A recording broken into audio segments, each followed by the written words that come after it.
Okay, next question. Four bodies P, Q, R, and S are projected with equal velocities, having angles of projection 15 degrees, 30 degrees, 45 degrees, and 60 degrees with the horizontal respectively. The body having shortest range is తక్కువ range ఉన్నటువంటి object ఏంటిది అని అడుగుతున్నారు వాళ్ళు.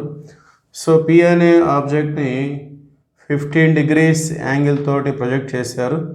క్యూని 30 degrees angle తోటి project చేశారు. Are అనే ఆబ్జెక్ట్ని 45 degrees angle తోటి ప్రొజెక్ట్ చేశారు.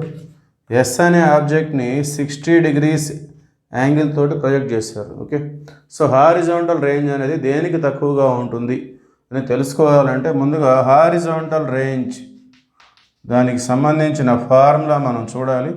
Horizontal range R is equal to u square sine 2θ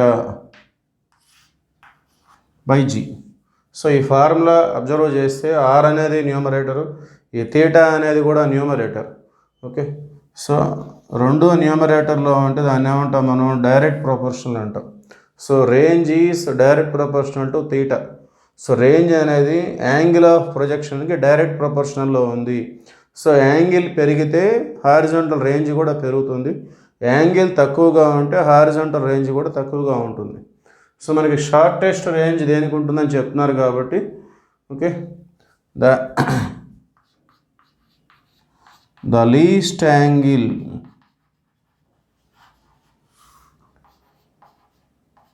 has the shortest range.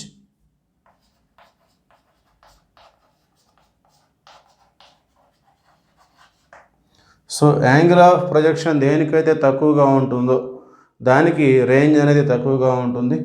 The answer is, so angle of projection తక్కువగా ఎక్కడుంది 15 degrees. So the object is P. P అనే ఆబ్జెక్ట్కి shortest range ఉంటుంది. That is the answer.